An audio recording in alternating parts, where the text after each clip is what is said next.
Ding ding ding ding ding ding ding ding ding. Yes, sir. Naming usapang spakol, jakol. Yung mga bastos sa radyo. Buti na lang pala wala ako doon. Hindi ako makaka-relate sa inyo doon pa.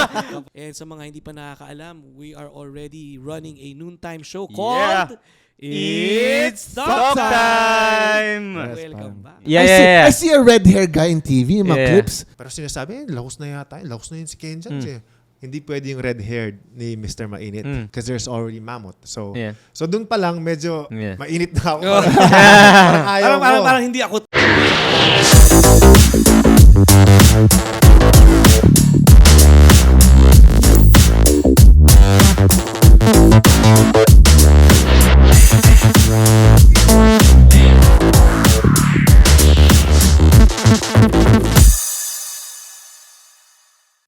Ding ding ding ding ding ding ding ding ding. Yes, sir. Welcome back, everybody. We are back. Kamusta naman, boys? We miss Ryan Yeah. last episode. How I wish nandun ako sa last episode. Grabe. You know, kasi I've been watching Boys Night Out since I was 10 years old, bro. Wow. Yeah. Okay, Tony joke lang. You're older than me. Solid. I mean, last episode was so fun. Naming usapang spakol, jakol. Yung mga bastos sa radyo. Buti na lang pala wala ako doon. Hindi ako makaka-relate sa inyo doon pa. I can't add anything to this. Ayan, sa usapan nyo na yun. Pero alam mo, Ray, mabuti na rin na nakabalik ka na ngayon. Dahil we all know that Ryan is busy with currently the House of Collab Season 6. Yeah. And sa mga hindi pa nakakaalam, we are already running a noontime show called It's THOC Time! Yes, Welcome back. Yan. And of course, syempre, nandito na naman tayo sa The Guest List. This is the episode number 24. 24. And my name is JV Advincula. Ryan Tanyada. John Herrera. Again, this is The Guest List. At alam nyo bang, nag-uulan nitong mga nakaraan? Parang, alam mo yung cuddle weather, Yes, ganyan. yes. Yung Netflix and chill. yung parang ayaw mong kumilos kasi malamig, di ba? Kung nalalamigan kayo, paano pa ako? May kayakap kayong dalawa. Wala. Wala naman. Diba? Pwede naman, Ray. Si Kuya Bilog. Si Kuya Bilog. Joke lang. Pero speaking of the weather, Yes. ang episode natin ngayon sa The Guest List, merong isang magpapainit Yes. ng Mainit ating episode. Yes. Ngayong episode 24, isang well-known na public figure, content creator, dancer, actor, TikTokerist. Boxer, fighter, artist, lover, lahat. You can Songerist? say a lot of things about this person. Okay. So John, I'll let you do the introductions Yes. para pasilabin na natin ang episode define it. natin ngayon. So, story time. You know, so we always go back to the past, to the present. When I started DJing, I opened up the small club called Embassy. Wow, that is... So, dati wala pa tayong Twitter, wala pa tayong Facebook. I think BlackBerry lang tayo before. During the times that JB was doing Manor, I think he was in high school pa ngayon. College. college. So, you know, when I DJ, syempre, there's always gonna be this group of parang entourage you have. So this guy, I know since back then, 2004. I think also from America. Tapos, he became more superstar. He did projects in this dancing crew. We'll tell later. He's now on TV. He has music. Wait. Seryoso? He dances? Yeah, he dances. He's a He had a crew? yeah, crew. Like parang Jabberwocky. Bro, nagulat ako dito. Seryoso, nagulat ako dun. Not just any crew. World famous Not crew. just any crew. Representing the Philippines. And I want to give it up for my guest, my brother, KenJhons of the All Stars. Give it up. Mr. Mainit in the Mr. building! Mainit. Yun. Buti na lang. Maraming salamat for having me, guys. Napakalamig ng studio. Naka-jacket kayo lahat. Parang feeling ko kailangan natin. Galing yun yung mga jacket nyo. Parang nag-iba yung temperature dito. Thank you so much, KenJhons. Yeah, thank you guys for having me, man. Solid. I never imagined having a guest like him at his caliber dito sa atin, sa The Guest List. Yes. Solid. Yeah, so I bumped into Ken like a couple of months ago at the Siargao. But I remember parang Ken, I didn't call him as KenJhons, Mr. Mainit, you know. And I want to come back to this story where, Ken, when you came to the Philippines, tell me the story how it was very blurry that time. So how did we meet? What happened at the scene? Can you tell us the beginning? Yeah, it was just about, it was too cold in in Toronto. Toronto din. So mas gusto ko talaga yung mainit. Sa Pilipinas. You know? From that time, didn't know nothing like what to do with my life. You know, puro saya, music, basketball lang. Big dancer ka dati? Yeah, you know, I wasn't doing it professionally, pero you know, something that I loved growing up. You know, family thing that we did in Toronto. Pag may mga debut, mga kasalan, mga Filipino parties. So we was always there. Like we was the only Filipino crew that was doing that. So not knowing like, you know, bago ko mag-graduate ng high school, I was like, maybe I gotta experience Philippines, you know, and I wanted to get into entertainment. And that time, di pa ako kumakanta, hindi pa ako nagra-rap. It was just dance. So got in here, you know, just being open-minded with, you know, opportunities. Got into like mga taping for movies and stuff like that. And then, yeah, meeting you guys. Siyempre, yung grupo namin, parang karamihan puro mga Phil-Ams. Well, Phil-Canadian for my story. So, yeah, with Mark Reyes and everybody, right? Yung mga kaibigan namin. And, yeah, just be up in a club like every night. You know, kasi na-miss mo yung hip-hop nightlife back in Toronto. And it was them, sina John, spinning and the music that you love. So, all night, man, almost every 4, 5 a.m. ko every day. 5, 6 a.m. So, puro ganon. And at the same time, yung mindset ko kasi why I would dance all night in the club because it was my training ground of my dream wanted to be an artist, like an usher. You know, like Chris Brown, you know, ganon. So, step up. I thought of it like my training ground. You know what I mean? So, I was never in a studio trying to dance. So, it was just all about like being in a club, you know, trying to get some girls and stuff. Yeah. Let's talk about that. Mga ganon, di ba? Maybe that's the reason why John opened up a club. True. I'll not deny that the club was part of my social network. The original Facebook is that club. So yeah, man, thank you, Ken. I remember the nights and the energy compared to now. Like no cameras and just focus on the music. Music. And you formed some type of group, the Philippine All Stars, and it's just so happened you were the group every night. Imagine having Jabberwockies in your house club every night. Yeah. That's just crazy. Yeah. Every night. And I would battle. Everyone had to battle. Everyone had to battle. So that was actually like half of us, or almost half of us, was from like the States, Guam, Canada, LA. And then the rest were like, you know, local. So it was mixed with like true like blooded Pinoy. And then yun yung mga talagang hip hop, you know, like yung puso nila pang hip hop talaga. And there was barely like any other clubs na ganun yung music back in that time, right? So yeah, when nagtanong sila na, bro, we want to represent Philippines in the World Championships, like you want to do it, you know, this and that. At that time, I was focusing on my solo album already, and I wouldn't do it. And then, you know, every night, oh, idol, you know, samahan ko mo kami, you know, be the choreographer, this and that. Like, bro, I gotta pay some bills, you know, like I gotta make money, make music for people to pay for my bills. Hanggang just unfolded, you know, it's the same people I share the same passion and love, and next thing you know, the rest was history, man. Like you represented Philippines in the whole world. We won a couple of times. Yeah, a couple of times. That's wow. Yun ang importante doon. It was not luck. It was more than once. Yeah, and pag may hugot ka talaga na mas malalim kumpara mo sa iba, you get it, you know, na the passion. Bibigay sa'yo. Like, I always say it till now, like, parang, hindi ko lang kung pwedeng sabihin yung corneto, di ba? Hanggang saan maabot ang 20 pesos mo. So why you trying to be famous? Why you trying to make money? Para saan? You know?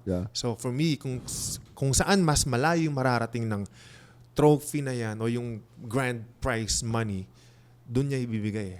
And I'm talking about God. You know? And I keep rocking with the one. Kaya when people ask me from day one till now, I don't say what's up anymore. I say one up, bro. One up. You know? Like, kasi pag sabi yung what's up, what's good? Right? Yun eh. Yeah, ayun na. That's nice, huh? We're learning now. As early. You got the hip hop Joel Osteen. No, I want to take you back because there was a time, there was no money. You had to grind for how many years? And I remember we would do fundraisers. Guys, buy the ticket. Help support All Stars. Everyone support. And every time I'd see him at the club, I'm like, give him a chance. You got commercials. You're in movies. You're now a superstar. Can you tell us about that process? The struggle. Yeah, like, kaya nga kami na napaturo sa taas na. Because, you know, when you fall, so like, you know, like talagang walang naniniwala sa inyo. Like, when people, even your parents will think you guys are crazy for what you're trying to achieve. isa lang talaga yung nandun naniniwala. And the impossible becomes possible. And then when pag nagdasal ka talaga, I was never religious, man. I never went to church really, like even me. Like the last time I probably got to church was when I got married, like 5 years ago, But other than that, hindi ako relihiyosong tao. But I know from my experience na meron talagang nanonood. Kumbaga may CCTV sa atin nanonood. Meron talaga. 360 degrees, So for me, you can't fuck around about life anymore. Yeah. Kasi kung ano yung tinanim mo, yun yung aanihin mo Exactly. Bro, that's maturity. And that's, no, bro, for me, ako yun yung pwede kong ipagyabang talaga. Yeah. It's not even like the skills that you could do. No, it's what you could achieve by believing, And for me, yun yung para sa akin number one talaga. And with the struggles, like I said, kapag di ka naghirap, walang masarap Ayan. Right? Sila yun. Diba? No, you won't know the difference. Kung ano yung difference ng darkness to the light. True. There's no contrast. Diba? I would agree because there's a lot of people that are born with a silver spoon that doesn't appreciate the happiness na katulad that na if pinaghirapan mo siya and you got it and you're able to enjoy it, the level of happiness and gratefulness between the rich person and someone that grind it out is very different. Iba. The appreciation.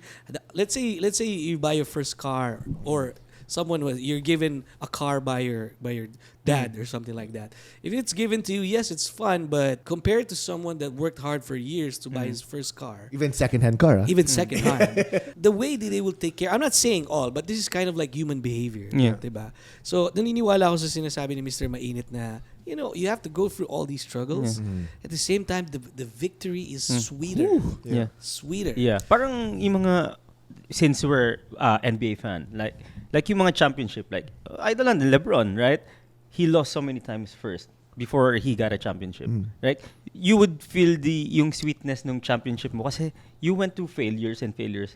Pero pagka you're always just winning and winning and winning, parang yung wala kang contrast, wala kang comparison. Walang character development. Exactly, yeah. Yes, katulad ng sinabi ni Ken, yung how long will I take this trophy? How long will I stretch this out? Yeah. Diba? Hanggang saan ko siya pwedeng gamitin up until to the point na I've made it and I'm happy with what I have. This is really accomplished, diba?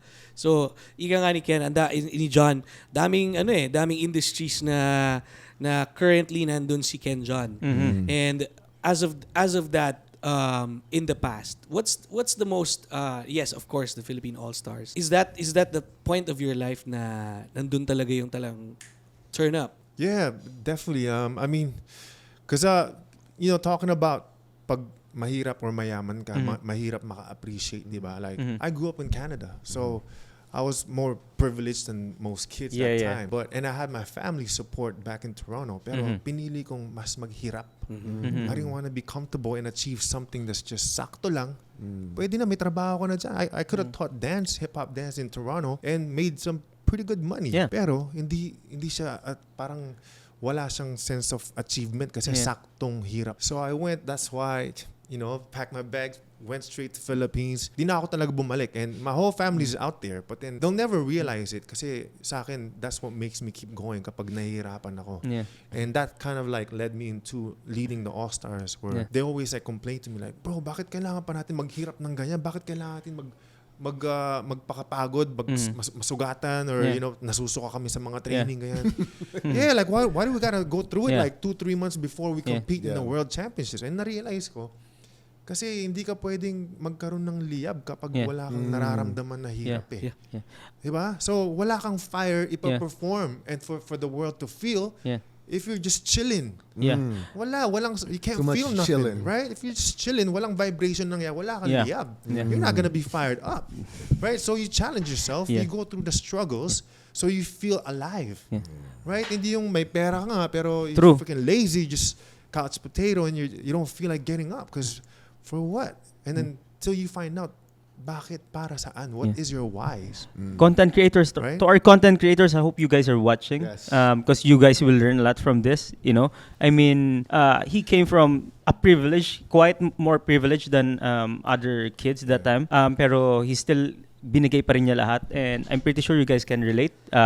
Kayo rin, umalis kayo from your own home, pumunta kayo sa the House of Collab for a few months, and just give it your all, diba? Bro, if you can give any advice to our content creators, maybe they're watching, and also to the other people who's also dreaming, Na, I feel like si Ken, Mr.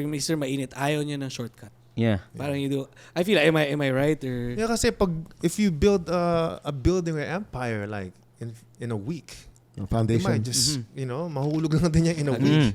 So sometimes like myself, marami akong mga pangarap na hindi ko pa rin natutupad hanggang ngayon. Yeah. But I'm like, that's what makes it like more powerful and firm because okay, mas matagal, longevity. You know? So I might build an empire. It might take another 5 years. I'm like, you know what? I'm okay with it. At least magiging long term yan. Hindi yung sisikat ka, may hit song ka, biglang bukas, wala na. Yeah, And true. and then you go crazy and you start doing crazy things and magkakaroon ka ng depression and you don't understand, right? Kasi hindi mo alam kung paano dumating sa'yo yung blessing na yun eh. But once you know, you studied it, you prayed about it, you worked hard for it, you believed in it, you manifested it from nothing to something, alam mong every angle, matibay yung tindig mo. Yeah. The way you stand, it's not even about, sinasabi ko nga sa sayaw wala sa galaw, nasa pananaw. Right? During pandemic, right? I made a song with DJ Lunyo back then. Shout out DJ Lunyo. Yeah, shout out DJ. Yung kanta was about like, kasi magulo yung mundo ng pandemic, di ba? But we said something like, kahit gaano pato kagulo, tumingin sa tamang anggulo. Anggulo ng mundo. Anggulo ng mundo. So, you know what I mean? Like, kahit na gano'n siya kagulo, or minsan, hindi mo lang, yung beauty ng isang babae, kala mo, sakto lang eh. Bilang gumano ko sa ganda pala ng puwet, di ba? The favorite part, the puwet of the lechon. Kumbaga parang, like, no opportunity is perfect, right? But if you learn how to angle it out, even on cameras, right? Kailangan angguloin mo yung camera para mas pogi ka, mas maganda ka. Even like artistas, celebrities, they have their angles. Yeah, everyone have diba? angles. Yeah. Not unless sobrang perfect. Yeah. May mga ganon physically, but lifestyle-wise, it's not perfect. You know what I mean? So, pantay pa rin yung buhay. Yes, and I think yes, it's really about looking into yourself. How special are you? And if I was gonna talk to yung mga tropa natin, mga content creators, man, like, how do you know how special you truly are? I used to say and always will say, in God's eyes, we're all stars. Yeah. Sobrang special natin. Sa mata ng Diyos, pantay-pantay lang tayo. Yes. Walang mas mataas, walang mas mababa. How do I say that? God created billions of people from around the world. Yeah. Pero kahit yung kambal ay hindi perfectly identical. Yes. He made sure na may nunal yung kakambal mo. Uniqueness. Yeah. Diba? Medyo kirat ng konti yung mata, fingerprint, you know what I mean? So pag nalaman, nasa puso mo talaga yon, mawawalan ka ng insecurity. Yeah. Mawawalan ka ng yabang. Kasi yayakapin mo yung importance ng bawat tao from being the president or being the most famous at yung basurero or yung security guard. Pag nayakap mo sila because of that mindset na mahal din sila ng Diyos. Yeah. And you're not any extra special. Everyone is special. Para sa akin, doon ako nagkakaroon ng genuine swag. Confidence. That's right, to get the swag. Diba? Hindi siya yung parang mapagmalaki ka, mababa yung tingin mo sa kapwa mo. True. At hindi ka rin nanliliit. You know what I mean? Like, I don't like it when people say, idol, like, I level up to them. You know what I mean? Like, I raised them up. Idol din kita kasi, in God's eyes, we all stars, yo. Don't forget. Freaking embrace yourself. Napakaganda ng mindset ni. Diba? Yeah. I just wanna listen, bro. It uplifts, I mean, for me, same. Maka-Diyos naman ako, pero yung tinuturo pinipreach ni KenJhons is not even just religion. It's just reality. Yeah. Diba? Reality. And yung tanong ni Ryan kay Mr. Mainit na for all our content creators, not even just content, just normal. Entrepreneurs, general, everyone. Normal Dreamers. Young, old. Yeah. If we apply all these things to our lives, I think everything would be more easier. It's more of acceptance talaga. Yeah. And ang galing. And it's amazing for me. Yeah. Also, acceptance for me is like nasa dulo siya ng equation para sa akin. I have this like formula. It's achieving, right? Kasi may mga tao dyan na they wanna achieve stuff, right? Pero para sa akin, number one that you should achieve is be happy and healthy. True. Happy birthday, Mr. Healthy. No, it's true. I mean, you can't help anyone if you can't help yourself. Yeah, and that's another like motherfucker right there, bro. Kasi ako, from how you knew of me and kung ano yung mga ginawa ko na achieve ko sa buhay ko, I was always about like helping my people, my homeboys out. Kung ano yung nakikita ko, nakakain ko, gusto ko sila rin. Anong mindset meron kung gusto ko sila din. But also came to the point, this year, when I'm 40, na-reminded ako na, you know what, you're trying to, parang sinasalba yung mga tao na nalulunod sa dagat. Tapos ikaw din, di ka rin pala marunong lumoy. Agree. So, and you know, a lot of my friends got their own shine. mine, even before my own personal dreams. At the age of 40, I'm like, you know what? I think I gotta take care of myself first. I gotta be happy for myself. I got my own 2 kids now with my wife, and it can't just be always be about other people. Alam ko na yun, alam ng Diyos na matulungin ako eh. But I think you really gotta embrace the fuck out of yourself and make sure the moment you wake up, masaya ka, right? Yeah. And then, since you said that, bro, sa akin kasi parang pinanghawa ko siya ngayon na how do you become grateful? Kasi attitude of gratitude for me is like number 1, right? Pero paano ako magiging grateful? And I realized, sabi daw nila, millions of people die every day sa buong mundo. Pero the fact na gumising ka, hindi ka nanalo ng loto ng kamatayan. Wow. We've overrun doon, This is the OG. Right? Sorry, guys. This is the National rice, Collab and fuel. Wow. This is amazing. I mean, yeah, man. Yun lang eh. I think this is the first time you've opened up to me, Ken, and we've been in many parties, and I can see why you're successful. And honestly, I'll be honest, there was a time you won the All-Stars once, twice, multiple times, and you were quiet. Then you came back as a different person. Was that part of your plan? Yeah, well, like I said, I was able to take a break. Yeah. Not taking. You're quiet. You weren't out. But like you came out as Mr. Mainit. You started doing music. Well, the reason why I got quiet too is something I realized too, man. Like through those years having a family, na-realize ko kasi kapag hindi ka pa kilala, right? Like before the Philippine All-Stars, no one gave a fuck about me. Like if you dance all out all night, performance level, bro. Yeah, like. Bro, step it up. 1, 2, 3. Like stadium, like Madison Square Garden, like talagang pinakamalaking galawan vibe. Ilalabas mo talaga kasi walang pakialam yung mga tao eh. It's about like you just expressing yourself. And nung nag-world champion na kami, siyempre yung pressure ng every time you go out, people call you out, oh, it's the Philippine All-Stars are here, nandito yung mga world champion. So pag nagsayaw ka, yung dating parang nagyayabang.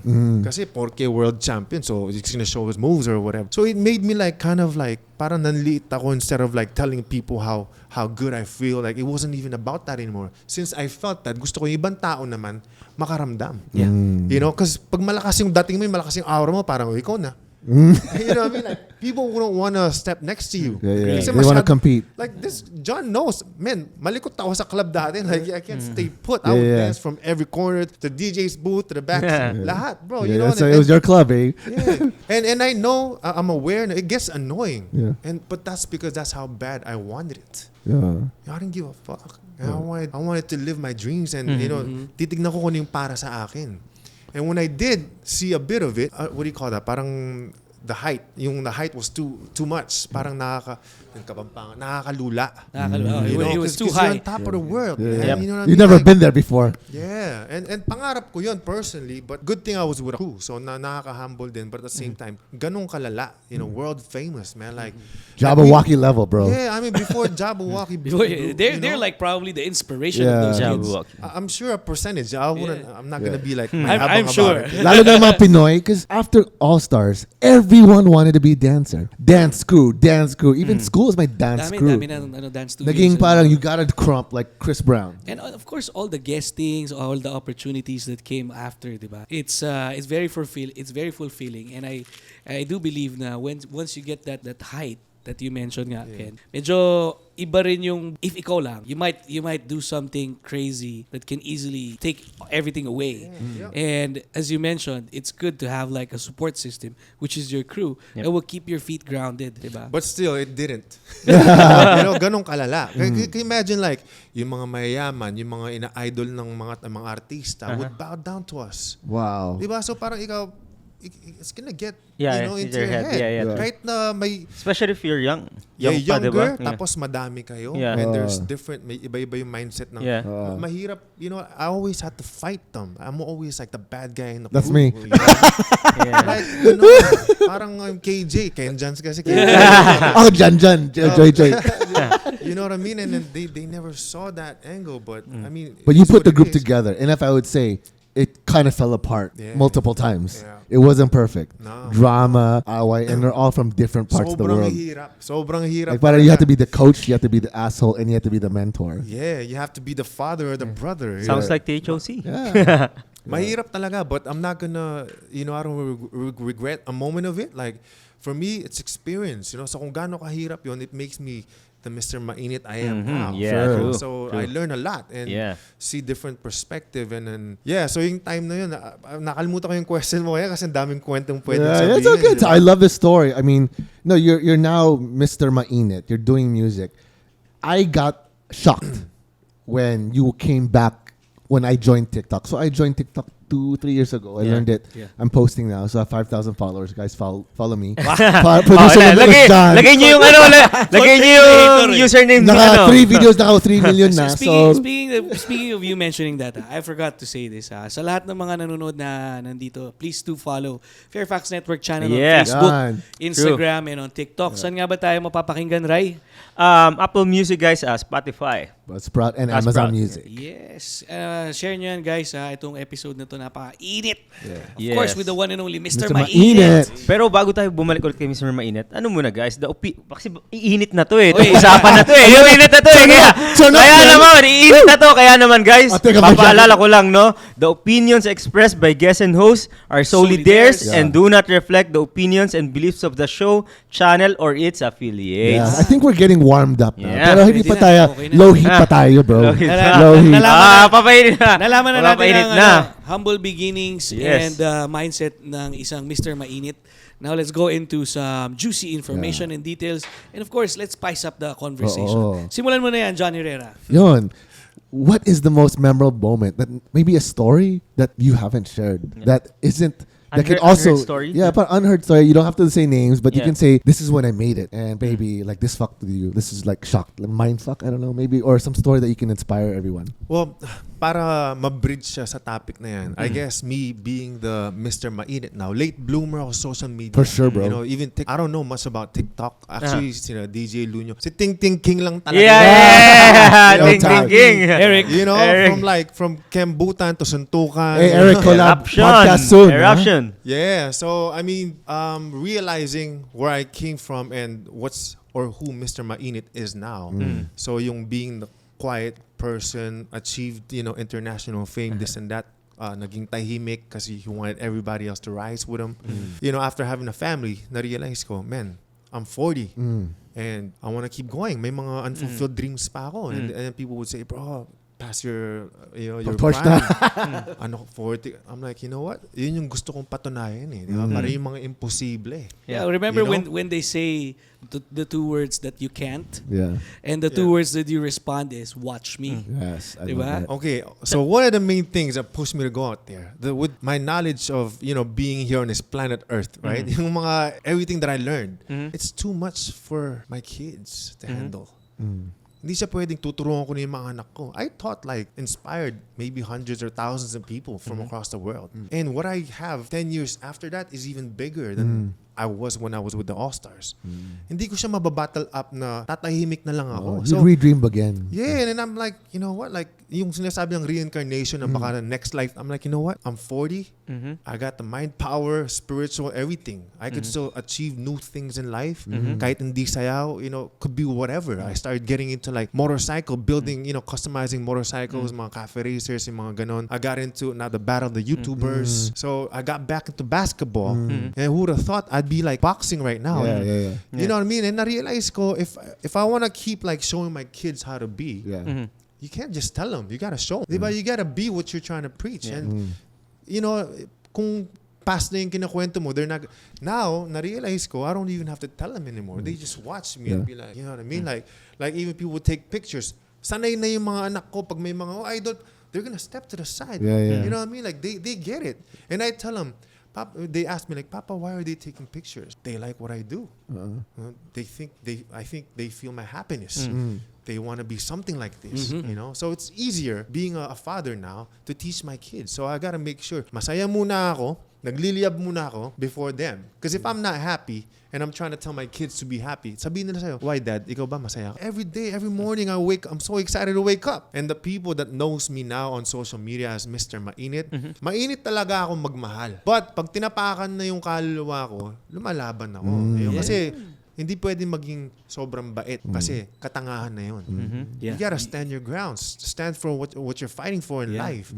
But as much as possible, love, huwag niyo akong galitin, di ba? Pero pag sumobra yan, pumapalag talaga ako. Yun yung nangyari sa akin sa social media. Kay Rendon Labrador, di ba? Alam ni John to eh. May mga storyang ganyan na pag wala akong choice but to really Don't fight push back. me.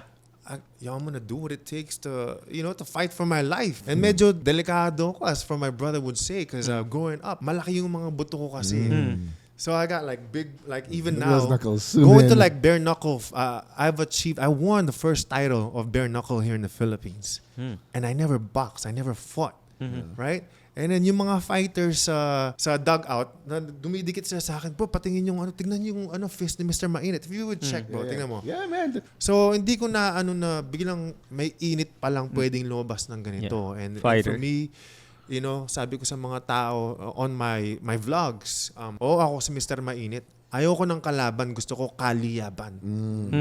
Nasa iyo kung mapapasok ka sa mga sinasabi ko o maliyaban. But my intention is to light motherfuckers out, man. Like be inspired, be fired up in life every day. Wake the fuck up, It's amazing to be alive. So, may mga stories ako dati na mga nangyayaring ganyan na hindi ko ginusto. But, I get tested once in a while. Like I said, ayaw ko punta sa mga sitwasyon na yun. Wala pa namang cameras na, wala pa masyado social media. If there were, it's probably just like Facebook friends there. But now, in the pandemic or after pandemic, ito alam ng lahat ng tao to. Medyo, everybody knows KenJhons, Mr. Mainit, pero the fire was way bigger. Yes. During the time of the TikTok and the video sagutan with Renda. How did that started and how did that let them have their thing. It's not my thing, like in my own time, pwede akong pumasok kapag na-feel ko. Imagine, I never even had my original songs like dance or performed by them. I think they did, but without me asking. Like I had songs like Adobo or other original songs, pero never akong, bro, baka naman mainit yung time na yun. And I was never that kuya or father na yo, pasikatin mo. Never did that because I was waiting for my own time. That was their time. And when Rendon's after he faced Kiko Matos, yung sinampal niya ng katotohanan, right? And I saw this video at 5 a.m. kasi maaga na akong gumigising yan kasi excited na nga ako, right? So I watched his call out, si Rendon claiming na siya yung hari ng YouTubers sa basketball kung sinong gustong lumaban sa kanya, Mapa, Luzon, Visayas, Mindanao.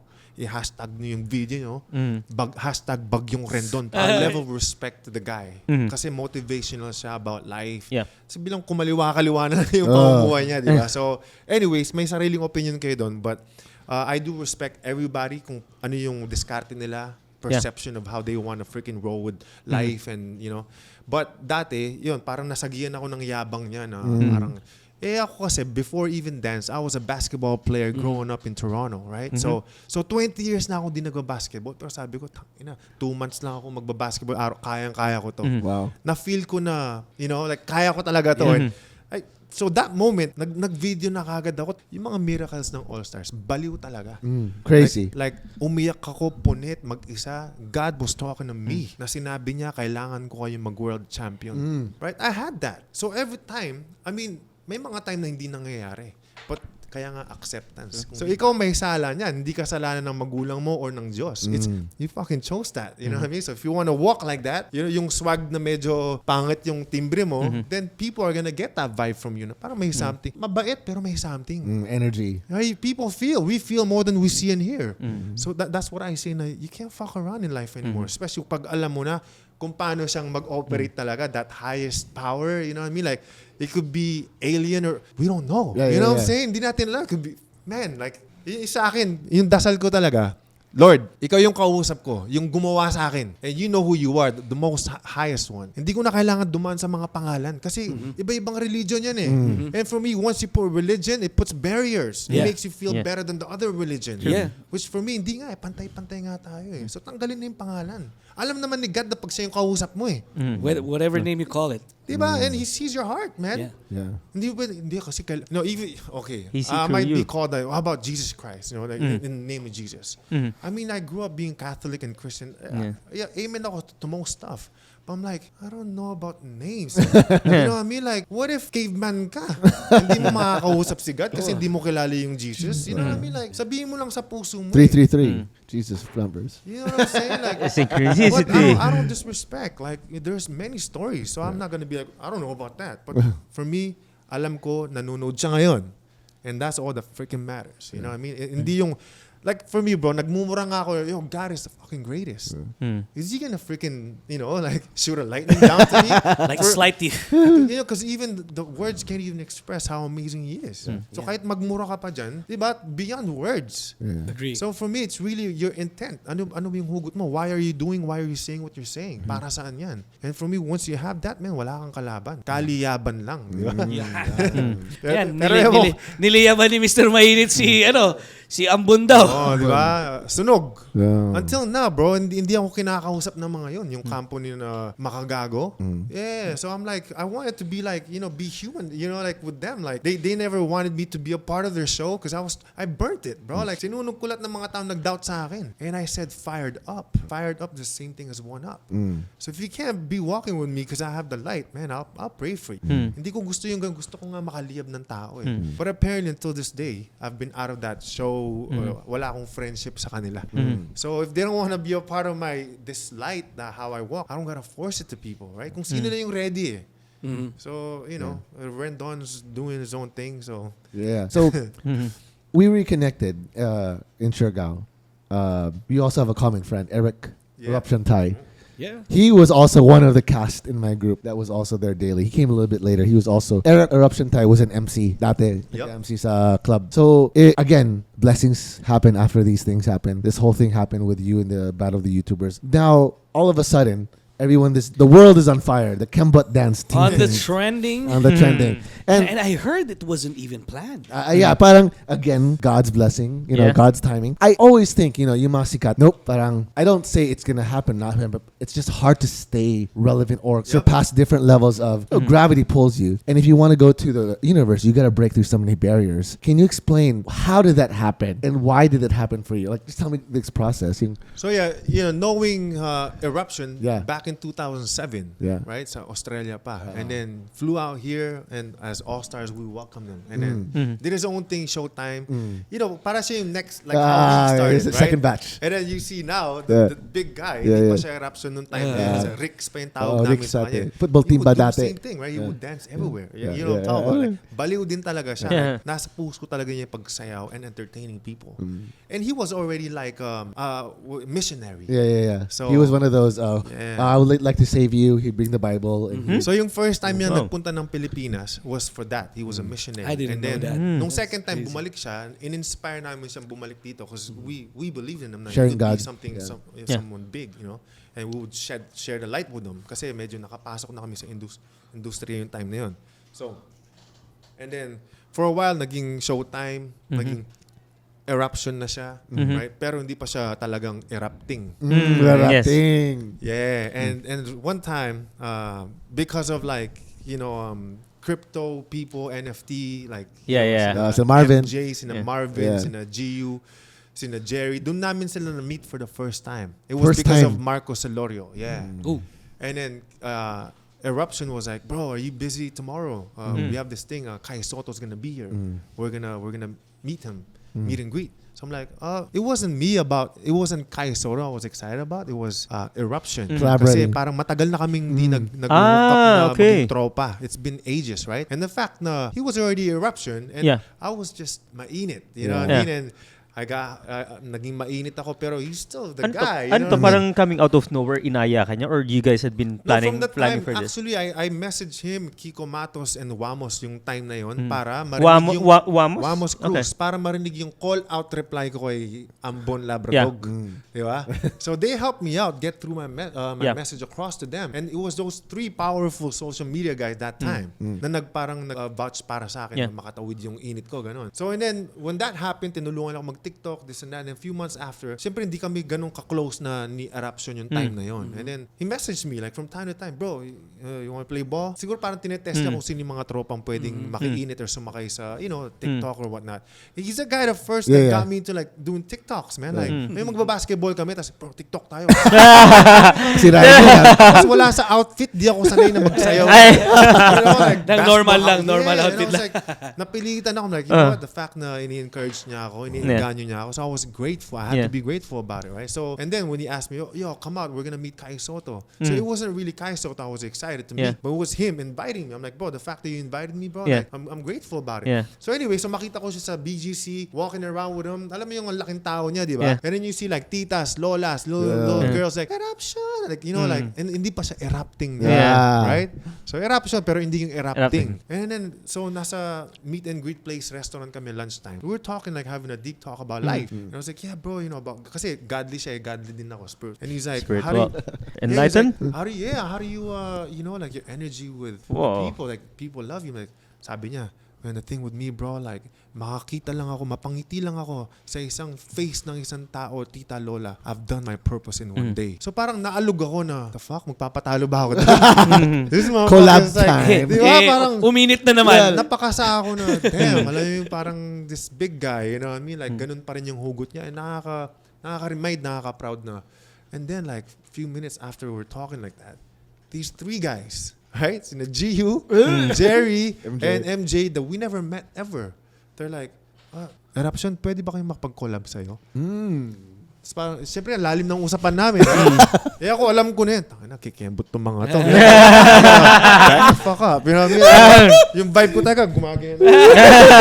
Tapos si Eric, parang, siyempre, ganda ng usapan namin. Seryoso. Tapos TikTok, di ba? Parang, anyway, so there's this viral video that I did like last week, nag-viral. So if you guys learn this in 15 minutes, come back. And then you could probably do it. So umalis sila 15 minutes. So, tuloy-tuloy yung usapan na malalim, di ba? Bumalik sila, man, 15 minutes after. Sir Eric, ready na po kami. Tapos, okay, Mr. Mainit, pwedeng ikaw din. Yun na yung kembutan career ni Mr. Mainit. Bro, new era. From being a world hip-hop, comfort. Champ, like, you don't fucking, I mean, that's not cool. I understand. Ever, like, baliktad ng form to dance like that. So it was never my thing. They became the ting-ting. And I became a part of the ting-ting squad, But because of why we were doing it, it wasn't like, kasi alam ko na cool na ako eh. So there's nothing to prove like, people gotta know. They're gonna know. You know what I mean? Importante, why are you doing it? So, I sabi ko, nakapagsuntukan na rin ako. Like, people can say shit like, ano ba ito? Bading magsayo. Yo. You know what I'm saying? Like, wala. Alam na. Kahit, kembutan, trust me. Let's go. go. Kembut Kaya nga sabi ko kanina sa intro ko, ang dami nang too many. Layers. Yun. So, ting-ting, you did that. What happened? Because I always thought, Para, you planned it, and God plans this different ways, huh? So what happened after that? Because you were traveling so many places. Bro, if you watched the first clip that blew up, like 80 million views. What? You know what I mean? Like, if you watch the guy in the red hair, nagtatago ako sa mga... I saw that. Yung bakit si Mr. Mainit, alam niya yan yung mga blocking. Bakit medyo hindi siya dun sa blocking? Off yung blocking, ang tigas. I mean, kulang sa rest stretching. Pero out of shape because I really haven't been dancing for a while. Pero talagang ayaw kong bumigay, bro. You know, I mean, I don't move like that, yo. Like, we're not expecting who's gonna blow up like that. And Ting Ting King, being the nice person he is, he messaged us a few days, 1 week after when it blew up. He said, Ken, we gotta put the crew together. Yeah, we gotta call them up because without you and those guys, it wouldn't have blown up. I love Eric for that. So gusto niyang idamay lahat kung sino yung naging parte niya. And he's always like a team type of guy. You know what I mean? Like, parang ako, kaya nga nag-click kami. Because I've been that guy na gusto kasama yung buong crew. It gets lonely and boring. Mag-isa ka lang, di ba? So, as much as possible, kapag may mga... You need crazy people in your team. Yeah, you need crazier people too. Visionaries and someone to keep everyone at stretch. You can say Mr. Competition collaboration.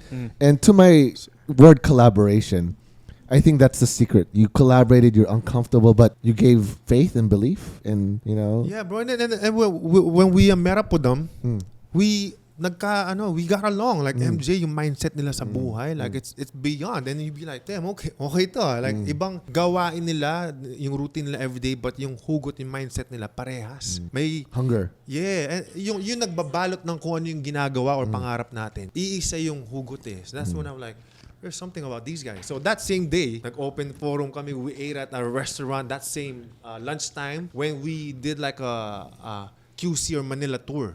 Doon kami gumawa ng iba-ibang mga videos, background ng Manila, doing ting-ting, different venue, different backgrounds, right?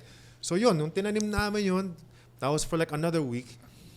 We weren't getting paid for that. It was just like the light. As in talagang pawisan kami. And then Eric was like, bro, this is what I love about you guys. You know, kasi usually pag yung mga tropa kong mga artista, may mga mayayaman, sikat, they wouldn't do this. Yeah. You know what I mean? Like, nothing against them, but it's just what it is. And ito kayo, walang arte sa katawan. You know what I mean? Like, you guys are just down to freaking give love. Kahit anong kalye, Quiapo. If it was in Quiapo, crazy things happen in Quiapo. I want to know the craziest story. Ting Ting blew up. What is the crazy story of the Ting Ting eruption collab? Because there was an energy that mainit, tapos yung eruption, pumutok. Diba? So tell us the putok moment when you said fuck. No, that was it. And then he started getting us. Now the money started coming around, you know? Kasi alam niyang may mga brands na ngayon na naniniwala, not just Eruption, but the whole Ting Ting squad. You know, so napinahan din kami ng ganong blessings, to be honest. But I think it was the brotherhood that was more mas impactful sa akin. And until now, you know, like we're supporting each other's businesses now. So alam mong hindi lang yung hype tawag lang. Yeah, you know, like Eric would be there, sa tawag lang, Mr. Mainit is gonna be there, you know, vice versa. Sina Jerry, may mga business, we're there. Kasi it's gotta be beyond money. You know, and being happy through the process as opposed to the destination. Yung destination kasi isang araw lang yun eh. Right? You buy a car, that's it. Pag yayabang ma-post mo yun, okay na. Alam mo may kotse ka. True. You know what I mean? Di ba pwedeng everyday, walang bago likes. kotse ko. Binili ko 2 years ago, brand new. Diba? Alam mo na yun eh. But the process of trying to climb, all the yung juicy part of trying to make the impossible become possible. Alam mo yung mga imposible? You know how you freaking Water into wine. Yeah, right? Figure it out. It's like, putik na gawa mo. And then, bumagsak. And then you go on top and then you're like, ano na next? And sometimes it becomes boring. And then like, fuck, babalik. Mas nakakapagod minsan bumalik pababa eh. Parang, what are we gonna do now? Like from scratch, right? So we forget to value yung proseso. Like us, for example, as dancers, right? Competing in a world championship stage. Like yung kuya ko, Arnel, would tell us like, guys, just don't worry about if you're gonna win or not anymore. Worry about being happy in the 2 months of training. Kung 2 months yung preparation mo, enjoy the fuck out of every day. Right? Kasi wala kang control sa mga judges at the end of your competition. Right? Whether if you're gonna win or lose. Sometimes yung mga judges, kahit, for example, they're not even as good as us or whatever, right? But hindi kami nanalo. Because it's you respect. Ibang judging nila. So natalo ka na sa mga judges, talo ka pa sa proseso. Because you didn't love the process, the Dun, grind. Dun mo masabi na wasted time talaga yun. Kung hindi mo na na-enjoy, tas hindi ka pa nanalo. That's 30 days or 60 days of the process na patay, di ba? All struggle.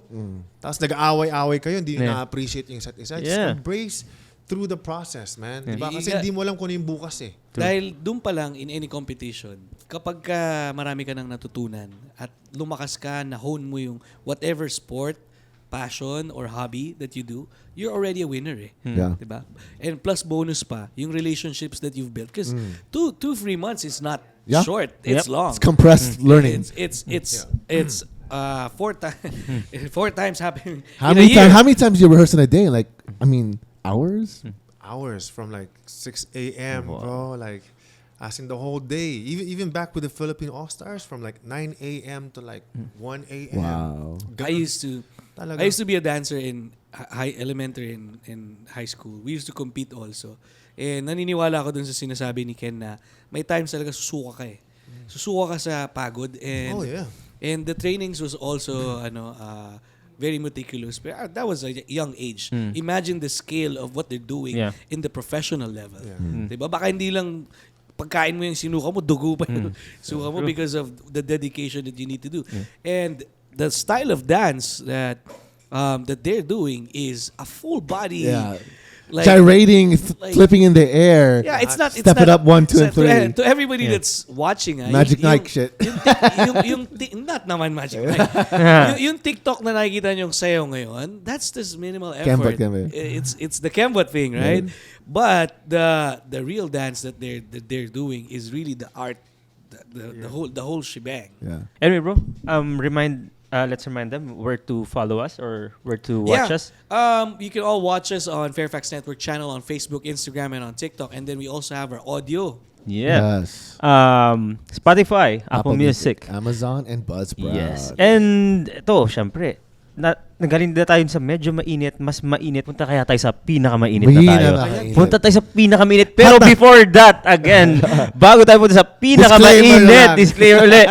The opinions expressed by guests and hosts are solely theirs and do not reflect the opinions and beliefs of the show, channels, or its affiliates. Yes, and maraming salamat rin sa lahat ng mga sponsors ng The Guest List and of course ng FAIRFAX Network Channel. Kung hindi dahil sa inyo, hindi maganda ang setup natin dito. Thank you. At sana matulungan nyo kami umabot sa top 10 ng Spotify in the Philippines.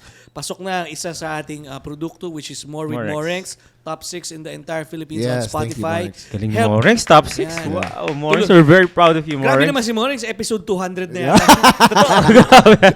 Tayo na sa episode 24 pa lang. Pero kaya nga tayo nagigest katulad ng guest natin si Mr. Mainit para maitulungan tayong maiangat yan. So the next part. Yes, ito na. I always thought, ayan. Pinaka-recent siguro. Okay, pinaka-recent. Okay. We saw each other in circle. The next thing I know, parang, of course, we know sila Jejomon Vines. I see a red hair guy in TV, yung mga clips. And syempre, this was very, very big. Yung mga, pati yung mga Tondo scandal, yung mga like about that Rendon thing. I see Ken in the most probably talked about show, Batang Quiapo. Yep. Yeah. So, again, feeling ko na-manifest mo to. Wow. Unstoppable ka talaga. So, please take it another from mid to heat, not mainit.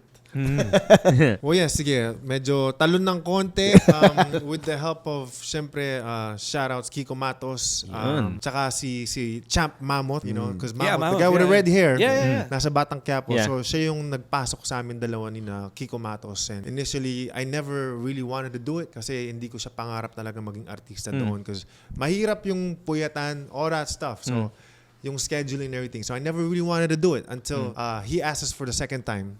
And sabi ko sa kanila, only if Kiko Matos will do it, I'll consider it. Hindi pwede yung red-haired ni Mr. Mainit because there's already Mammoth. So so dun pa lang medyo mainit na ako. Parang hindi ako to. Parang gano'n. Yeah, kasi may git 1 year kung, you know, like binuo yung the hype branding ng Mr. Mainit, diba? So parang niyakap ko na yan. And now, because of like TV, I have to like iitimin ko, ganon. So nag-compromise and I told him like, pwedeng wag muna, magiging matigas muna yung ulo kasi medyo masakit sa kalooban ko na I embodied that, you know, that character and I just want to keep, you know, building for it. Hindi porke artista, kailangan ng kalimutan yung mga ibang tanim. So, you know, I got in there. It wasn't a great start. You know, I was grateful. Making some kind of money, MWF, so meaning wala ka ibang schedule talaga. Nakawala na yung weekends ko with my family, getaway, you know, yung mga ganon. So, sige, tinignan ko lang, sisilipin ko kung, kasi initially sabi ko makakadagdag naman to sa init ni Mr. Mainit. No? Kasi respected talaga ngayon yung Batang Quiapo. No? So, respeto ako doon. But then again, I had to see for myself kung para sa akin o hindi. Because I'll never know. Right? Okay, sakyan natin, baka iinit yung pangalan, pero apparently nanlamig eh. You know? Nanlamig. Paano? Paano nanlamig to? You know, I'm not gonna say like certain details, like sino, yung mga, just my personal experience. Pero naiintindihan ko kung bakit. Kasi alam mo sa showbiz, may mga production directors who, you know, like treat artists or differently na pwedeng sabihing power trip, walang respeto. So, I've experienced that and I'm sure hindi lang ako yan. So, yung una na-experience ko yan, ayaw ko na. Kumbaga, parang nagsumbong na ako kay Kiko Matos. And like, bro, I don't know kung ganito, ganyan. Hindi pwede yung ganun kasi marespeto akong tao. Pero, you know, if you disrespect me like that, like without doing that, papalag talaga ako or I don't want in. You know, I want out. And then Kiko would be like, bro, marami pang ganyan. You know, ganito talaga. I'm like, that's the thing. Ayaw kong marami pang ganyan. You know, kasi may dignidad ako sarili kong tanim sa buhay ko. No disrespect to my friends who are artistas. I mean, kung yun yung field talaga nila, then they have to make do what they have. Yeah. And the thing that I realized for myself during or after pandemic na kung ano ba yung makukuha mo sa maraming pera, money. And what I learned is having the choice. Hindi pala choice, options. Right? Kalayaan, The freedom. Di ba? So ngayon, kung nagaganon ako dito and I feel limited, I can't be myself, I have to, kailangan kong pumila. No, man, like I've always like learned in life na pwede kang gumawa ng sarili mong pila eh. Yeah, you have to, you control your life. And you know what? That's why partly how me and Kiko was able to jump in. Na hindi naman ako nag-audition. Hindi naman ako artista. But I was because I created my own lane, being a vlogger, being Mr. Mainit, creating my own, you know, package, yung branding ko. So I go back in there, they don't see that. Unang-una, pinaitim yung buhok ko. So I know na they don't know or probably not give a shit about Mr. Mainit or whatnot, right? So isa lang ako sa mga trying to be artista. That you have to oblige the rule and you have to respect the higher people in there. Na hindi ka pwedeng maging mainit dyan kasi, di ba, parang may mga directors, may mga ganyan. So, ayaw ko nung umpisa. And I'm like, and then Eric Eruption was like, bro, ganyan din ako dati, but I think it's a good opportunity for you. Just immerse to it. Yeah, tanggapin mo lang muna. Take the beatings and just try to see, you know, if it's gonna feed your family better or whatnot, and you're gonna build something in there. Eh, biglang two more months, ganun ulit. Ganun pa rin. Right? So I'm like, and then I'm not able to, you know, like attend podcasts like this. Now I could. Like, kaya ko yan. I can make time now, right? Yeah. That's what I said. I can make time for that. Kasi I have freedom, you know? But before that, ganun yung treatment sa akin. Lunok pa rin. You know, pare gusto ko mag-init. And then until I fucked up. Nagkamali ako bilang bodyguard ni Miss Lorna Tolentino. I'm not even supposed to be saying this. Like, if ever, sasabihin ko nga itong sa content ko, pero baka pwedeng i-share nyo lang sa content. Yes, Of course. Kasi baka meant to be to na naturally na pwede kong i-share. Which I don't care. You know, I'm gonna speak the truth. It's not to like, you know, tell fuck you to people, but I'm just saying I'm here to stand my ground. So I need to protect myself, my well-being, you know. So I'm gonna say what I need to say, what I feel. So yun, nasagi ko yung gate. There's yung cage ng water meter dun sa entrance namin pa kanan. So that's during taping, you know. And the thing is, kasi isang mahabang street yan, you know how in taping, they gotta stop the whole street, right? Exactly. It takes a lot of radios para, okay na ba? Clear, okay. Taping, 3, 2, 1, action, right? Driver ako dyan sa harapan. Bro, it's funny kasi deep down, may yabang pa ako na second or third take na to, sabi ko, within me, like, talking to myself, like, buti na lang talaga, mahusay ako magmaneho. Nagyayabang pa ako sa sarili ko na. Sobrang hirap ba nung dadaanan? Hindi. Kasi, pasok yung sa gate. Kaya lang, dahil may yung parang side gutter na hindi na, kasi Nissan Patrol yung you know, I was riding that, so mataas. And I'm gonna share you why I fucked up, right? So ganun pa ako and I'm like, kaya tuturuan ko yung mga anak ko talaga. You know, I'm like, ang yabang ko, parang hanggang nung bilang ako, action na. But the fact na meron ng pre-existing na parang, I wouldn't say anxiety, but awareness, how directors would treat me or treat people when you fuck up in a scene with your lines or how you, kasi yung unang-una nag-fuck up ako before. I was just driving and I had to drive at a certain slow pace. Eh bilang di makuha yung timing ng kabilang kotse, me driving, you know, approaching with dito lapid, you know, yung timing na yun. Di makuha yung timing, mga third take na siguro. So I got asked to baba muna and the AD, assistant director, was gonna be the one driving. Kasi hindi naman kailangan makita yung mukha ko eh. Kasi hindi naman na prominent yung character ko talaga. Parang, anyway, so I got off. Ken, ako na lang muna daw. So mabait naman yung AD. I walked around in the park. Sa grass park, right? Bilang sinabi ng director, tabi ka nga muna dito. Sabi ko, mabagal lang eh. It's like, move bitch, kailangan vibe. You know what I mean? Hindi ko maano yung kung paano yung vibe niya. Parang, but you would feel it. You would feel it. And that's the first one na ganun yung trato. You know? Or on the spot, hindi mo ganun ka-lockdown pa yung lines mo, pa-power trip ka na. Parang, bawal ba magkamali? Di ba? Parang, instead na may excite kang ibigay yung acting mo, parang may may limitation na parang I'm just gonna spit it, line by line, but I'm not gonna fucking feel it because binatrip mo ako eh. No, like me, because I also direct music videos and artists, so I know the energy na kailangan kong bigay yung 200 positive energy ng artist para mag-perform yung best nila. Hindi yung tatakutin mo, awkward vibes. Sobrang naintindihan ta, bro. Pagka ano yung mindset mo, parang hindi mo talaga mabigay sa role or ang hirap ibigay kung ano yung dapat hingin dun sa role or kung sa trabaho na yun. You want your people to be excited to give their best, hindi yung parang, kailangan ko labanan. Alam mo yun, parang extra kalaban imbes na we're together trying to make a freaking dope scene. Instead of all being teammates uplifting. Collaborate. Diba? Yeah. Baliktad. So kinailangan ko lunukin yun for like few months more and then till nangyari nga yun, nasagi ko yung side door ng dinadrive ko, tahimik lahat. Alam ko na eh. And that time, I'm like, ready akong saluhin, papower trip ako ng mga kasi ready na rin talaga akong, I want it out anyways. Kasi hindi ko nadidiligan yung mga tanim ko sa iba. Maliban sa taping na yan na nai-stuck ako. Taking all of your attention and energy. Lahat. Tapos gaganon ka. And money is just alright. I mean, you know what I mean? It's not like all throughout MWF for 1 month. Kung 1 month talagang taping yan, okay naman yung pera. Exposure, not really. Kasi wala kang red-haired guy.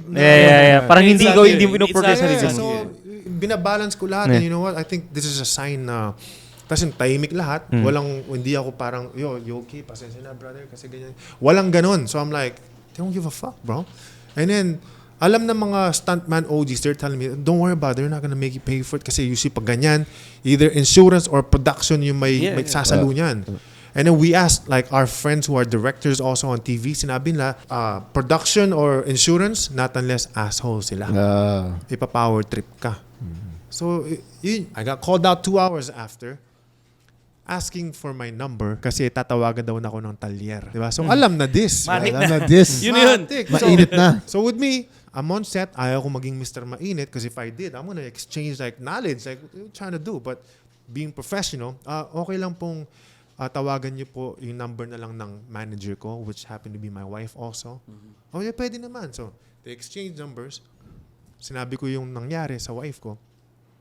Pero ayaw nilang kausapin yung wife ko na because we're saying why do we gotta be accountable for that kasi hindi naman niya sinadya. It was during taping. It was never on a contract. It was never on a waiver or even verbal agreement na ganyan mangyayari. So sa akin, why would I pay for that? And the thing is, ayaw nila kaming kausapin. They do it through like screenshots of their messages with like maybe the line producer, kung sino man. And they try, parang alam mo yung parang ipapadaan lang na ito yung usapan and you guys gotta pay for it. Baka ibabawas sa TF. Yung mga parang just because like you guys got power to treat me like that because I'm not famous. I'm not Mr. Mainit in there. You know what I mean? So I'm like, you know what? Yun, hanggang tinanggap ko na 1 week after that. And then we were supposed to get my TF. And then biglang sabihin ng accountant na, it will be deducted 50% for today. Or doon na ako nag-go signal na fucking out of here. I want out. Kasi apparently ayaw na talagang try to make something like parang anong tawag dito, compromise. But even if they did compromise, sabi ko, ayaw ko na rin talaga. And the reason for that is, meron ng prior kasi.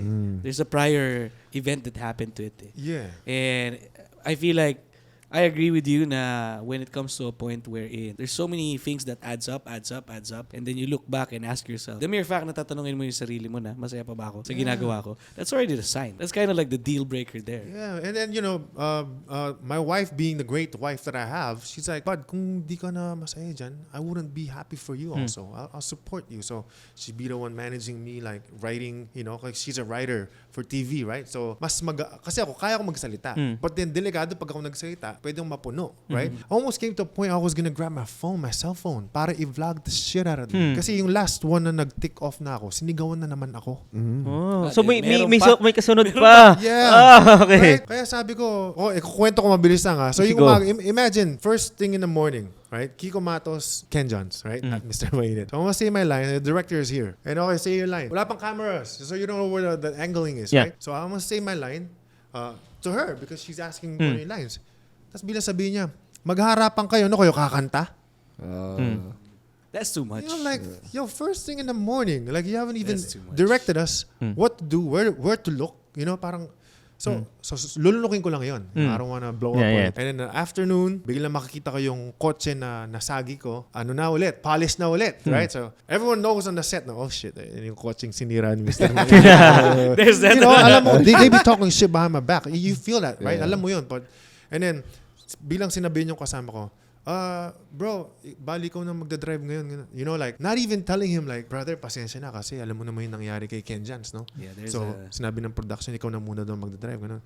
Walang ganon. And I'm like, I feel bad for my boy. You know, parang, that's how you guys treat motherfuckers out here. Like, grabe. And then ikaw, Kiko, ito yung gagawin mo. You know, being Kiko Matos. Copy direct, basta wag akong papagmanewan nyo. Tapos tawanan sila sa set. You know what I'm saying? Like, there's shift energy. May hugot eh. O tapos bilang, so passenger side na ako dito. And then and the driver na, the other guy, shit bro, ngayon lang ako kinabahan nagmamanewan. You know what I mean? Kasi you're trying to earn a living, hindi yung parang takot ka pag nasagi mo, babayaran mo yung boy. You know, what if it was a Lamborghini? You know what I'm saying? Like, exactly. Fucking done. You know what I mean? Like, ang labo talaga. Anyway, so, bilang I was about to enter there, biglang sumigaw na naman yung director. Talaga, hindi ko na sabihin yung pangalan, pero you know who you are, man. Wow. Alam naman yan. Comment below. But I'm not gonna say it. You know, I'm not gonna say it because I don't want to cause too much like that kind of drama. Kasi may respeto pa rin ako kina Coco Martin, you know, and everybody else in there. And you know, respect. But I'm just speaking my side, man. And it's gotta, I gotta be truthful. Biglang sumigaw na umalis ka dyan, Ken! And I was like, nakatalikod ako pero 2 meters away. So I'm like, from the back, ano parang sinaksak ka na. Para sa akin yata yun na. And I'm like, contemplating. Pag nagagalit ako, nagmumura ako ng English eh. Hindi ako sanay mag-Tagalog na. You know, I'm like, I'd speak like, fucking bitch, right? Like, you know, like, nag-iinit na ako. I told Kiko and even Miss Lorna Tolentino was there. Like, they could hear me already, like, heating up. Like, and then Kiko was like, you know, parang tinitame down niya. Hindi bro, si Kel yun, gumagano. Hindi, ako parang, looked out the window, yung mga tropang OGs na mga stuntmen, they gave me this look like, they felt bad for me. They felt it, right? So I'm like, so nagdadasal ako nito. Like, I always do this, bro. Before I do something stupid, I pray about it. Like, give me a fucking sign, yo. So if I'm gonna, papahiyain ko ba to? So pray ako ganun. You know, and then, walked off the car. Wala yung director doon. Yung AD, na mabait naman yung AD, saktong respect lang naman, pero wala rin naman talagang, you know, mainit na tropahan sa akin. I feel that shit, right? So bilang, tinanong ko siya, ako ba yung sinigaw ni direct kanina? So bilang, hindi bro, ako. Gumano siya, like, he took the blame for me. Ay, hindi, yung yung production designer, si Kel, sabi niya. Siguro alam niyang mali yung director na sigawan ka. Kasi siguro parang gusto niyang control niya, umiinit na. How about like, alam mo yung ilalabas ko yung cellphone ko, and to show you guys how to fucking power trip. Para alam nyo kung paano nyo ako tratuhin. So you know what you do. Ganun talaga, bro. I was gonna go all out, vlog the fuck out of it, and let's see it. Let's see how much power you got. Parang ganun na yung internal na ano ko. Tapos bilang tiname down na ako nung AD. Hindi, ganun. So kumalma na ako. Kumbaga, na-release na yung init ko, ganun. And then 5 minutes after that, then he will make like small talks like, bro, di ba dito lang malapit yung gym ni Rendon? Gumano siya, di ba? Siyempre ako parang, ano yung bumabawi? And then I'm like, anong gusto mo puntahan natin? Siyempre mainit pa rin yung Hindi naman worth it na para pansinin pa yun. Yung nangyayari sa'yo sa basketball, yung sa YouTuber, Battle of the YouTubers, totoo ba yun? Gumaganon. Parang, yung nakikipag ano lang. I'm just like, man, yun yung sinasabi kong, you gotta know how or when to put your foot down. Kapag inaaragabyado ka, or, you know, like, don't let motherfuckers like do that to you. Lalo na kung marespeto ka sa kapwa. Then you have the chance and the power to protect yourself, you know? So hanggang doon, sabi ko, hindi ko na tinodo. But yun yung mga nasa isip ko talaga parang, burn this place down. You know what I mean? Like, yun yung ginawa ko sa Battle of the YouTubers eh. Diba, binato ko ng tao, nagwala ako doon, pinagmumura ko lahat ng mga tao doon. Putang ina, sinong laos? You know? Like, everyone in the building left. They couldn't stand my heat. Because they're asking for height, right? Pero sinasabi, laos na yata. Laos na yun si KenJhons eh. Ganun. Oh, fucking remind you, motherfuckers. You know what I mean? Like, huwag niyo akong i-dare nang yan. Kasi kahit kalabang ko buong mundo, I'm gonna fucking win. Because I rock with that light, bro. Don't do that to me. You know, so, yun. Kaya, ngayon, ma-idol yung mga tao. Pick one up parati. Hindi ako. Nakikita niyo yung sides ni Mr. Mainit, no? May habang nagsasalita siya, talagang, you see the fire there. Yeah. But at the same time, The fire... Parang pinagpapawisan nga siya. Inita siya sa sarili niya, bro. Nakita mo yung fire. Kakasabi mo lang kanina, ang lamig dito sa set. Pero pinapawisan ka, bro. You see the fire? The fire is there in the conversation and the storytelling of Mr. Mainit. Only here on the guest list. Pero syempre, pagkatapos nun, nandun pa rin yung one-up tayo. Yeah, it is, man. And you know, sabihin ko lang so itong podcast natin ito nyo, bro. Baka kayo maunang mag-release ng press release na nangyari sa akin. Kasi I have to do it for my Kaliyaban followers na anong nangyari kay Mr. Mainit, you know? So I'm supposed to say that sometime soon. So if you guys put this out, Aria, if it's tomorrow.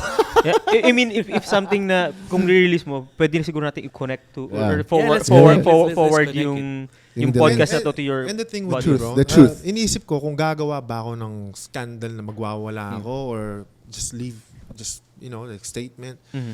Pinagdadasal ko pa So I'm not like calling them out, you know. Pero pag di ako binayaran ng tama, then I might have to. Yeah. So I'm trying to be makatao as much as possible. Kasi grateful pa rin ako sa Batang Quiapo. You know, it's my own personal experience. Like I said, si Nakiko Mato, sabi ko, bro, huwag kayong maki-boycott para tulungan niyo ako bilang magkakapatid.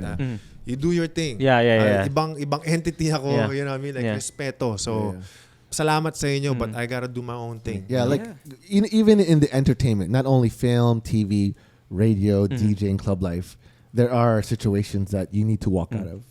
I walked out of many situations. Oh yeah, John did a lot. Yeah, like if this energy isn't right, it redirects me, and I think this is why me and JV here, me and Ryan are here. I've walked out of situations where parang I felt there was a moment where you said, I'm worth it. I'm more worth it.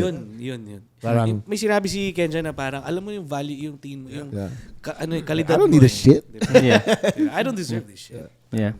Kasi iba rin naman multiple, there's so many signs already. And nagtimpi naman siya and controlled and prayed. Even up until now, Mr. Mainit is saying na, I don't even know if I'm gonna tell this story. Kasi this is just his side. Yeah. Diba? And for us here sa The Guest, ito naman, we're just expressing opinions na, you know, real talk. We're doing real talk here. Real life shit, diba? And at the end of the day, when I'm sure hopefully tomorrow you'll find out, we can always talk. Recorded naman to. We'll edit it out. We'll edit it out. At saka, standby kung we're gonna go all out. So we're ready for the clips. So yung editors nyo, like, handa mo na. Mark, Ari. Sunugan ba talaga? may effects ng mga flamethrowers. Everyone share. Eruption Boy share.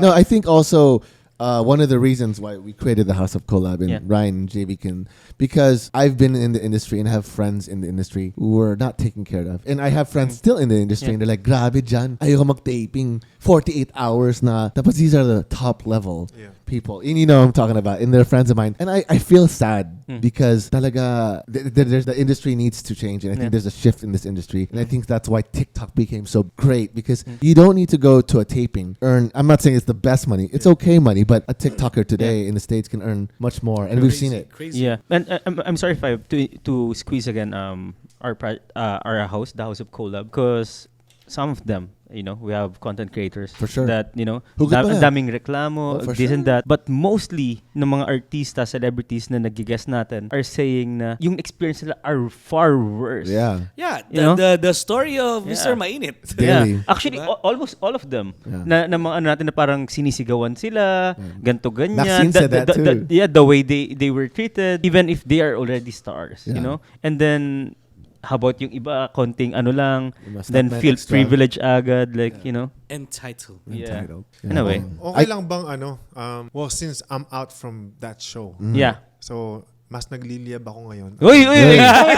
May bawal ba? Mas nagliliyab siya. I actually got plans before while I'm doing this. Ngayon, I guess I am blessed with this idea. Kasi nga, ayaw kong bitawan yung pagsasayaw, music, you know, boxing and playing basketball. Being 41 years old now, gusto kong ituloy lahat ng mga nagpapasaya sa akin. Like all the things that I love doing. Rightfully should. You know, ang dami kong ganap. So, na-realize ko ngayon bilang tagline ko nga, kaliyab, right? So, ayoko ng kalaban, gusto ko kaliyaban. So, I have this thing na I haven't started it. So, if you guys could help me put it out there. By all means. I'm gonna go out in the streets, okay? Parang magpo-call out ako 1v1 ng mga mga vloggers lang din. I'm not gonna call out a PBA player. Parang may hugot ka na. Diba? May hugot ka na. Oo, kumbaga mga street ballers, street fighters, boxers, amateurs or maybe less. Na riding out kasi kami ng motorcycle ngayon. So shoutouts to Bristol. So lahat noon under this thing I'm gonna do is gonna be called Kalye Laban. Kalye Laban. Abangan nyo yan. Diba? Like it's Kalyaban, pero to Kalye Laban. It could be 1v1 basketball. It could be anything. Break dancing. It could be dancing. It could be rap. It's like flip top for KenJhons. For more. Not just rap. Like kasi meron pang pwedeng gagamba. Alam mo yung away ng gagamba. You know what I mean? That's something crazy. na walang bubong. So which I'm happy to share it with you guys. That's another collab we can do. Sobrang excited ako kasi I'm not limited with 1 or 3 things. It's like anything and promoting like streets, like being out there, not just being locked down. You know what I mean? Like, just being out there and then collaborating with people. And before I start doing it, siyempre nagpa-practice na ako ng basketball or even boxing, which is pretty crazy, man. And it keeps myself young and healthy and happy and excited. Kasi hindi ako pwede mag-call out ng basketball tapos supot lang naman ako. Kailangan may palag.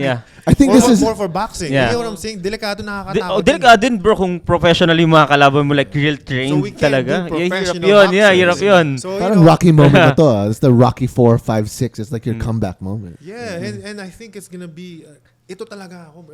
After ditching that show. Imagine mo yun, parang arte mo, batang Quiapo ka, ginanon mo lang. Well, because like you said, if you know your true worth, your value, you fight for it. Then fucking wake up earlier. Don't be a lazy motherfucker, Like, so I'm telling myself that. So para masabi ko, maramdaman ng wife ko, my kids, na I'm not just being self-entitled. Batang yan. No. Kung igaganan mo yan, and what the fuck are you gonna do now? Hindi pwedeng saktong tanim lang yan. You gotta fucking go 200-300%. You gotta dig Turn up. Right? Turn up. I also want to invite you. I know you came here out of your time. We'd love to see collaboration in many ways, dancing. And I love the mindset because the reason platform of Guest List is parang to teach. So we really want to coach and teach, and this is the best way. And we love to experience your energy on the show, House of Collab, and maybe more stories. The next chapter of Mr. Mainit. And we love to collaborate on Nakaliyaban. And there's so many things that we can do together, Ken. And your vision, I already love it. Every time we do our brainstorming sessions here sa the House of Collab, every time something gets pitched to me, ini-imagine ko na kagad eh. And the way you described it to me, I really see a lot of success here because there's just genuine flame.